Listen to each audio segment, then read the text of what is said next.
Donc, euh, je vais vous partager une biographie d'M. Ginott parce que pour comprendre cette approche, je pense que c'est intéressant de comprendre son origine. Donc, M. Ginott est né en 1922 à Tel Aviv, hein, et il est décédé en 1973 à New York. Mais ce qu'il faut savoir, c'est il a été rescapé des camps de la mort pendant la Seconde Guerre mondiale. Et c'est vraiment ces expériences traumatisantes qui l'ont amené à élaborer une méthode éducative.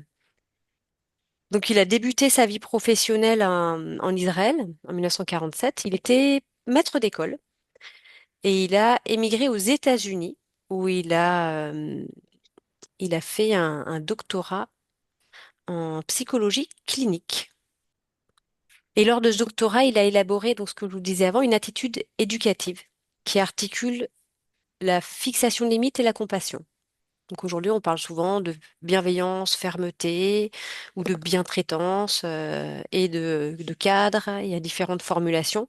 Donc il a initié des techniques pour parler aux enfants. Donc c'est principalement communicationnel, toujours utilisé aujourd'hui et qui a été adapté dans cette approche par Adèle Faber et Hélène Maslich, mères de famille respectives de trois enfants, se sont retrouvées avec beaucoup de questionnements. Elles ont découvert un jour une conférence, un atelier animé par un dénommé M. Ginott, auquel elles se sont rendues. Et il se trouve que M. Ginott proposait des ateliers qu'il a poursuivis pendant plusieurs années. Et elles y ont participé au moins 5, 6 années de suite. Et en fait, ces ouvrages, c'est une collection de témoignages et de tout ce qu'elles ont découvert lors de ces ateliers. C'était des groupes de réflexion entre parents.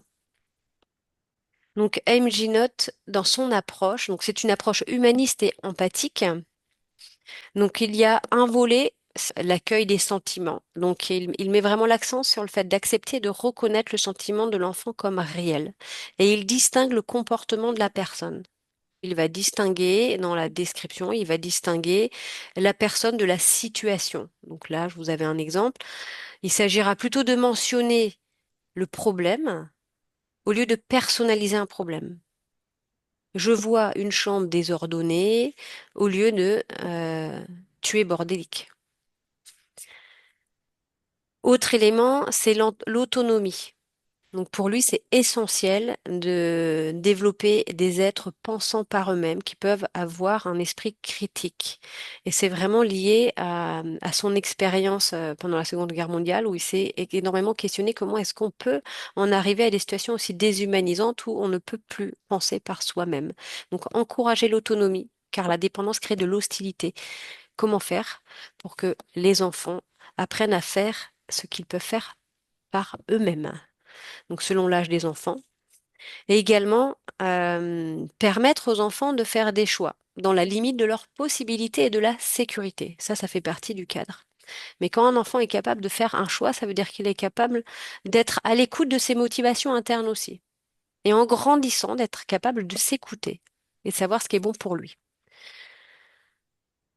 Donc ça, c'est une des citations d'M.J. Note qui dit que si on veut que nos enfants progressent, eh bien, il est important de les laisser entendre des choses positives qu'on dise à notre entourage.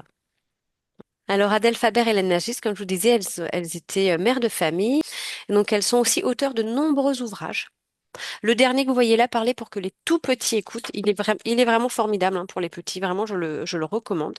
Il a été écrit par la fille d'Adèle Faber, c'est Johanna Faber, et Julie King, qui est son acolyte. Et donc, l'ensemble des ouvrages, c'est simplement une déclinaison des contextes dans lesquels on va développer cette communication qui a été introduite par M. J. Note. C'est parler pour que les enfants apprennent, donc en milieu scolaire, par exemple. Parler pour que les ados écoutent, c'est celui qui est en bleu là. Frères et sœurs sans rivalité. Parler pour que les enfants écoutent. Le parent que vous avez toujours voulu être. Parler pour que les tout petits écoutent. Et le tout premier, c'était votre guide pour une famille plus heureuse. Et après, il y a autre ouvrage de la fille donc de Johanna Faber, c'est Comment parler quand les enfants n'écoutent pas. Alors on a l'impression que ce sont des redites, mais en fait pas du tout. À chaque fois, ce sont des contextes qui sont actualisés avec les situations d'aujourd'hui. Donc aujourd'hui, on a le défi du numérique. Ben, ça n'apparaît pas dans les premiers ouvrages, par contre, ça apparaît dans les derniers.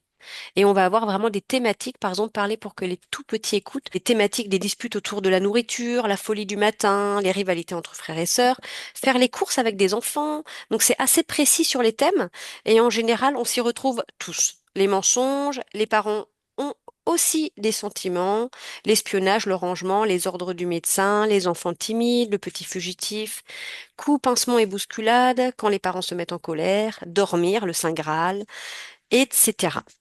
Donc vraiment, ce sont des livres à explorer de manière, je dirais pas forcément de manière linéaire, mais ce sont des livres-outils. On pioche par thématique, par besoin. Donc voilà, je vous lis quand même ce texte que je trouve intéressant. Donc MJ Note, quand il était enseignant, il projetait en début d'année ce petit texte aux enseignants.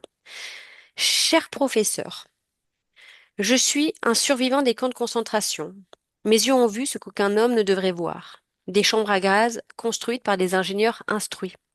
Des enfants empoisonnés par des médecins éduqués. Des nourrissons tués par des infirmières qualifiées et entraînées. Des femmes et des bébés exécutés et brûlés par des diplômés de collège et d'université. Je me méfie donc de l'enseignement. Ma requête est la suivante. Aider nos élèves à devenir des êtres humains. Vos efforts ne doivent jamais produire des monstres éduqués, des psychopathes qualifiés, des Eichmann instruits. La lecture, l'écriture, l'arithmétique ne sont importantes que si elles servent à rendre nos enfants plus humains. Ça calme, C'est clair. hein. Mm. Donc les enfants sont comme le ciment humide, tout ce qui leur tombe dessus imprime une marque sur eux. Alors attention, ça ne veut pas dire que quand on fait des erreurs, on va les traumatiser. Ça veut juste dire qu'on peut revenir dessus et que c'est aussi ce qu'on leur enseigne. Et pour MJ Note, c'est grâce à une communication libre et empathique entre adultes et enfants que ces derniers apprendront à se comporter avec humanité. C'est Parce bien. que c'est des textes assez percutants. Donc c'est à nous, Mhm. parents éducateurs, que revient la mission d'élever un être humain. J'en suis arrivée à la conclusion inquiétante que je suis l'élément décisif de la classe. C'est mon approche personnelle qui crée le climat. C'est mon humeur quotidienne qui fait le temps. Et en tant qu'enseignant, je possède un énorme pouvoir pour rendre la vie d'un enfant malheureuse ou heureuse. Je peux être un outil du mal ou un instrument d'inspiration. Je peux humilier, blâmer, blesser ou guérir. Dans toutes les situations, c'est ma réponse qui décide si une situation s'aggrave ou s'améliore. Et un enfant humanisé ou déshumanisé.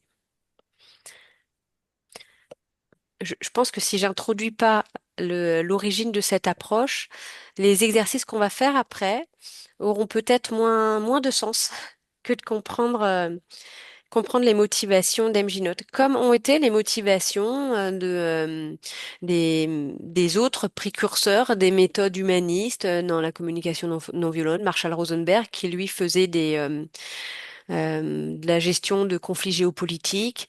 Donc, l- l'objectif principal, c'est de ne plus faire de guerre.